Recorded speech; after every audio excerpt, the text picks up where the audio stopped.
Okay, Julie, why don't you take it away and tell us about your experience with developing and mounting this 14-week course in restorative practices? Okay, thanks, Rick. Well, it's been an amazing journey that certainly couldn't have been done without you, Rick. Certainly bringing in your knowledge and your expertise and guiding us, and the fact that we had team support to create a 14-week course that focused on restorative practice. And what I understand is we're the first program in Ontario to actually commit at the college level to doing a 14-week or a full course solely on restorative practice. And I think that if we integrated it just an hour here or hour there in courses, it wouldn't have had the same impact or outcome. So I just thought maybe I'd start with saying that we created 5 learning outcomes. And the first one was identifying the historical and emerging foundations of restorative practice and how and the second is applying healing-centered engagement in restorative practice. And that has really come out of Sean Ginwright's work. And it really helps us use an anti-oppressive framework, and it helps us decolonize, and it helps them understand what healing-centered really means in restorative practice work. And I think it allows us to hold a do no harm framework where it really lends itself to teaching these important active listening skills, relationship building skills, and understanding the importance of understanding who you are and where you come from, and the impact of power dynamics, and allows us to help dismantle some of those systemic power imbalances. We also evaluate their ability to have restorative conversations, to support, have safety, and a repair relationship. They facilitate a restorative circle, and they understand the varying uses of restorative circle in child and youth care practice. So in that, I have seen a difference in the relationship and connection with students, in the ability to sit in their vulnerability with each other, allow them to be more curious of each other, more respectful of each other. I've seen this build relationships with the professors. And one of the amazing outcomes was when there was student concerns about the way things were running, we were able to use a restorative circle with our associate dean and Kate, the coordinator at the time, to have a way of students raising their concerns, and looking, and it led to repair within the program, and it allowed them to really feel heard and seen. So Julie, one thing that pops out to me about that particular experience was that students were quite disgruntled about some things that had happened within the program. And I think generally speaking, what would happen is they would maybe be encouraged to write a letter or do something like that, that maybe wouldn't ever receive a reply or whatnot. But through your support and your facilitation of a restorative circle, and the comfortability of those students sitting in a restorative circle given the course, we were able to come together as a program. So I remember in that experience feeling very moving from a place of like problematic, and individual, like them against us, right, to this it required Peter and I to both sit back and simply listen, listen to understand, not listen to respond or listen to solve, or get defensive, right? Which is sort of like that natural tendency. But when you look at things restorative, it really is around understanding, right? So, I think through the course, and through the format of the course, and then also through that experience, we heard from students we wouldn't have heard from otherwise because of the circle formation, because every single person had equal amount of airtime, where we were maybe used to hearing from students who sort of were I'll use the word confident, right? Like really confident in sharing their opinions, who often held a lot of space. We were able to hear from the more quiet ones who didn't often get the opportunity to sort of share, right?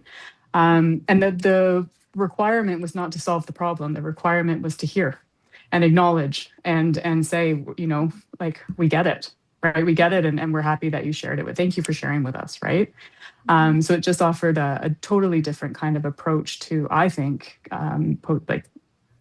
post-secondary education when there's concerns raised, right? Um, and that's continued on. So that's continued on in the program since that time. And now we're finding it's happening, when student concerns arise in the classroom, maybe peer issues arise in the classroom. Similar to what I was saying before, we used to be encouraged to go to our student rights and responsibilities office to kind of intervene, but we were finding that there wasn't a proper resolution. So it was just a separation and an extinct, like just squash it, right? Don't speak to each other and call it a day. But then we were finding, well, we know that in the classrooms they were coming back together, and that tension was still very fresh. It was like it just happened. But also we know that they go out into the field, and the field is small, right? So they could very well be working with people without any kind of resolution. So we've moved away from kind of involving institutional partners, and we've started to engage with our institutional partners about more restorative approaches to conduct issues, lack of a better word. And sort of solving them in-house using the formats and the skills and strategies that we're teaching the students in that restorative class, right? Because I think one of the goals was to, like you were mentioning before, one of the goals was to give them the skills and strategies to be able to have a restorative conversation or hold a restorative circle, right? When they go out into their practicums and beyond, right? Yeah, and I think by practicing day in and day out in circle in the classroom, it creates a holder, like a safety, so that when they sit in circle, I think their central nervous system quiets because they understand the process. And it really allows them to sit and be fully engaged without cell phones, that they can have an object that they place in the center that represents them, that they're part of something larger. And I think that this has also translated into their practicum and having an idea how things can be repaired in a different way, or a way that fits the culture and the group of people or young people or families that they're working with. The other thing that the course, I think, does is it provides that 5-question framework. And I think because we place it in first year as new practitioners, it's really helpful to have, what are the questions? How do I begin the conversation? And so they just don't practice in circle. They also practice one-on-one. We also have a lot of neurodivergent students. And so that practice, looking at each other, how do you begin a conversation where you demonstrate empathy and curiosity, and not being so tied to outcome, but being really just curious about, where the other person's coming from and how I might see this situation differently. And I think they have the practice amongst themselves, and that builds closer relationships in the classroom and greater understanding that spills into the hallway, and then it spills its way into the community and into their practicums. I love that word curiosity, and it's something that I continue to love. Like every time someone says it, I'm like, oh, I love that, right? Because really it is often youth workers are the only ones who become curious about a young person's life or contextual factors, right? We're the ones who say, okay, but help me understand this a little bit better, or help me make meaning of this in a different way than others are. And I think through the 14-week course, we're inviting students to sort of think about the way that they view behavior, the way that they view or that they've been responded to in terms of like consequence and punitive practices, or maybe restorative practices, but in my experience, it's usually punitive. And then inviting them to think of a whole different way of responding to a young person who is probably hurting. Or who has been hurt, right? And so it's about like suspending the judgment for a second and sort of saying, tell me your story. And as a practitioner, I noticed we were rushing things along all the time. We were trying to get to an end goal. We were trying to do this, but we didn't have a lot of space to say, okay, tell me more. Tell me this from your point of view. Now, what are other people's points of view here? So I think it's allowing our practitioners right out of the gate, before they even enter practicum, to have a lens on things that allows more empowerment of young people, more voice and choice for young people, more connection focused, relationship based repair on things versus expulsion or suspension or or those kinds of typical responses, it times out, like the typical kinds of responses that just really don't solve a behavior or understand a behavior, they just remove it, right? And so I think that that's been a real practical outcome. Because we sit in circle in that second semester, we're also finding the impact on our upper level classes, particularly our professional practice issues classes, where students come in, we do a little bit of a teach, and then we ask them to get into circle where we do more of a debrief around their experiences at practicum. And as we know, some of those can be quite challenging, and some of them can feel really, really good. So it's the space where we hope students will share. What we were finding before was that there was a reluctance to move into those spaces, or a shyness, a lack of uh, like, we can just say shy, and so, or it would be monopolized by certain people. So but now we're finding that circle structure is moving into our upper level classes and allowing equal voice. The power kind of just dissolves, right? And it's more of a conversation and a peer supervision, but there's a safety there already, like within the circle formation, but also with each other. Yeah, and I think it really kind of centers community healing kind of over that Western kind of punitive response. And one of the other things I think is because the students practice sitting and being vulnerable with each other, that it naturally lends itself to address larger world issues. Like, for example, students come into the program from all around the world, and let's say bombs have landed today, and people sit in different political, cultural, religious places in the classroom.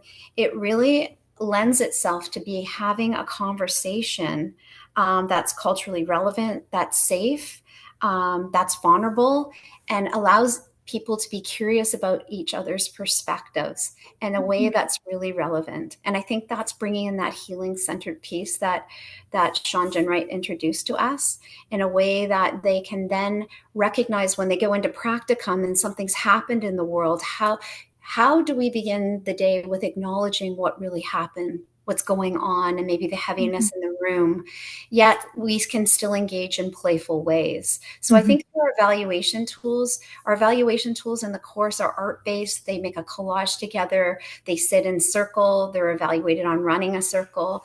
And we get them to self-reflect on their own growth. And I think these have really lent themselves to kind of using, like, decolonizing evaluation tools that allow students to show up in places where maybe other courses don't, and allow students to demonstrate parts of themselves or strengths of themselves where traditional, lecture style classes don't. As well. Absolutely. I think it's very much a doing course too. So they are they're able to really learn some skills and strategies just through being and experiencing it, right? I wanted to just highlight that some of the, we talk about the actual course and the outcomes of the course, but I think some of the unintended outcomes of the course is, we're just reaccrediting right now, and some of the stats really speak to the connection with faculty. And so, like, one of our main strengths in the program is that one of our greatest strengths is that our students feel connected. So, 87% of our students report that they feel like faculty actually care about them as a human being, and that we motivate them to do their best, right? I think that really starts in the restorative practices course, because our faculty are learning about the students in ways that we weren't before. And so where we would see someone as, like, I personally really don't like this word, but disengaged, through restorative, the circles, we're learning about all the pieces that are going on around them and the challenges and the barriers. And it's not a lack of interest or a lack of motivation or a lack of commitment, right? It's just there's stuff going on. And so we're able to sort of better support our students.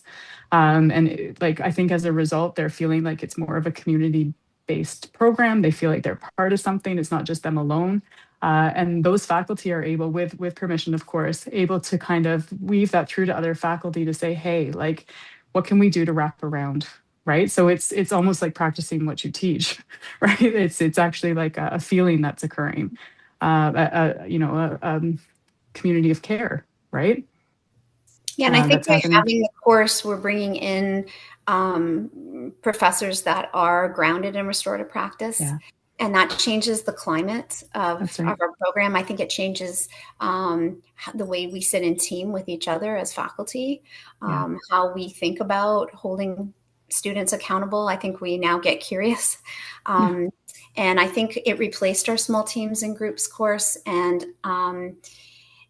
although that was a fantastic course, I think here it's really allowing us to say, hey, you need your anti-oppressive practice course as a prereq to come in here because we want to make sure that we are healing centered in this repair work. yeah. And I think that has transformed it. And when you hold it as an entire course, then faculty have to be committed to it. Yeah. And I think that that's allowed us to then scaffold it throughout the program, and the team has then made a commitment to it. And I don't Hmm. think it would have happened if we just put in a 3-hour lecture in a course. Yeah. And I also think that also having Rick join us and do an extra training has really allowed those where he got that really got excited about the work to do more training. And I think it encourages them to be restorative in their practice when they graduate. And that's how you change the world. So it's like throwing that pebble in the pool and seeing the rings. And I think it really allows them to ground themselves in understanding what restorative practice, conversations, thinking circles look like, and makes them feel more confident to bring it other places. Hmm. So I think it's been pretty amazing and had a lot of unexpected outcomes throughout the way we interact in the classroom, outside the classroom, in community, probably in our relationships with our families, etc. Yeah. Yeah. Um, I do have to head out. Okay. So Rick, cut that piece out. But I wanted to just offer two more thinkings.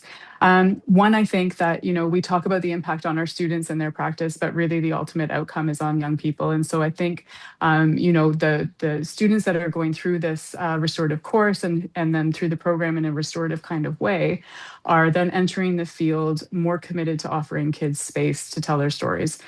So it's moved away from like, what are you doing? Or like, what's wrong with you? To, tell me more. Tell me about your story. Let me understand your story, and let me wrap around you in that way. Right. And so that's, I think, the most powerful piece for me. It will trickle down to the young people who will then hopefully feel more empowered, hopefully more seen, hopefully more heard. The second piece I just wanted to throw out there is, in reflection about the students and then the young people and then the program, I think about myself personally. And Rick, I had you as a professor ages ago. We won't say when, but you taught me a legislation course, and I was thinking about it the other day. It was very like legislation focused, but the way that you taught me was in a restorative way, right? Like you always had that AOP lens, that restorative kind of lens on even something like legislation, which is very concrete, right? Sometimes. And so I didn't understand when I was in the field that I was, in fact, a restorative practitioner. Mhm.